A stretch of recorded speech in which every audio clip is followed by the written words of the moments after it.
Hello friends, welcome to కచ్చిపి talks. నా పేరు దీప్తి.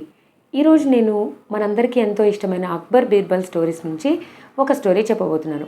ఈ స్టోరీ పేరు 5 వరహాల బావి. ఈ కథను రాసిన వారు కూచిమంచి నాగేంద్ర గారు, జంగారెడ్డిగూడెం. ఇక లేట్ చేయకుండా మనం స్టోరీ స్టార్ట్ చేసేద్దాం. ఒకరోజు సభ నిర్వహణ లేకపోవడంతో బీర్బల్ని తీసుకుని మారువేషంలో నగర పర్యటనకు వెళ్ళాడు అక్బర్.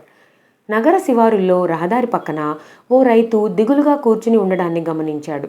అతని దగ్గరకు వెళ్ళి, ఏమయ్యా అలా దిగులుగా కూర్చుని ఉన్నావు అని అడిగాడు. ఏమని చెప్పను స్వామి, ఈ రహదారి పక్కనున్న ఎకరం పొలం నాదే. వర్షాధారం తప్ప నీటి వసతి లేదు. అతివృష్టి అనావృష్టి నాకెప్పుడు బాధనే మిగిల్చాయి తప్ప ఏ రోజు పంట చేతికందలేదు అన్నాడు ఆ రైతు.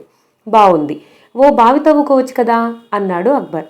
బావి తవ్వితే బావుంటుంది, కానీ నా దగ్గర అంత డబ్బు లేదు. ఉన్నది ఈ 5 వరహాలు మాత్రమే అన్నాడు రైతు. బీర్బల్, ఈ ధనంతో బావి తవ్వగలమా అని అడిగాడు నెమ్మదిగా అక్బర్.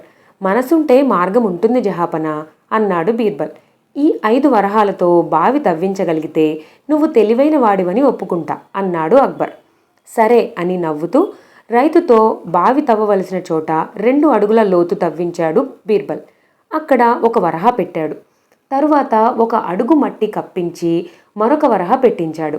ఒక వరహా రహదారి మీద, మరొకటి రైతు పొలంలోకి వెళ్లే వైపు, మరొకటి బావి తవ్వవలసిన చోటుకు దగ్గరగా వేయించాడు. పని పూర్తయ్యాక రైతుని మహారాజుని తీసుకుని దగ్గరగా ఉన్న చెట్టు వెనక్కి తీసుకువెళ్ళాడు బీర్బల్.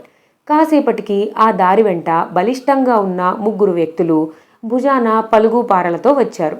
వారిలో ఒకరికి దారిలో తళతళ మెరుస్తున్న వరహా కనిపించింది. అబ్బో, పనికి వెళ్లకుండానే డబ్బు దొరికిందే అన్నాడు వాడు. వాడికి ఒక వరహా దొరకడంతో చుట్టూ వెతికారు మిగిలిన వాళ్ళు.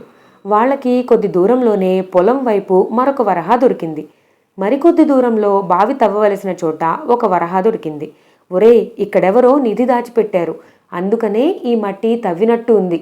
వారు తెచ్చిన సంచుల నుంచి జారిన వరహాలే మనకు దొరికాయి అన్నాడు వారిలో ఒకడు. అయితే ఇక్కడ తవ్వితే నిధి దొరుకుతుంది, దొరికిన దాన్ని 3 పంచుకుందాం అన్నారు మిగతా 2. అలా తవ్వడం ప్రారంభించగానే మట్టిలో దాచిన వరహా దొరికింది. వాళ్ళ ఆనందం రెట్టింపయింది. పలుగు పారలతో లోతుగా తవ్వారు. కాస్త లోతులో మరొక వరహా దొరికింది. దాంతో వాళ్లకు పట్టుదల మరింత పెరిగి ఇంకా లోతుగా తవ్వారు. నిధి మాటేమో గాని నీరు మాత్రం పడింది అక్కడ. అప్పుడు వాళ్ళు ఇలా అన్నారు, నా అనుమానం, ఎవరో ఇక్కడ నిధిని తవ్వుకుని వెళ్ళిపోయారు. అప్పుడు జారిన నాణేలే మనకి దొరికాయి. ఇక ఇక్కడ నిధి లేనట్టే. పోనీలే, ఈ 5 వరహాలే మనకు ప్రాప్తం. మొత్తానికి దారిన పోయేవారికి దాహం తీర్చేలా ఒక బావి తవ్వాం. మనకి ఆ పుణ్యమైనా దక్కింది అనుకుంటూ పలుగు పారలు సర్దుకుని వారి దారిన వారు వెళ్ళిపోయారు. 5 వరహాలతో బావి తవ్వేలా చేసిన బీర్బల్ తెలివికి అభినందనలు తెలిపాడు అక్బర్.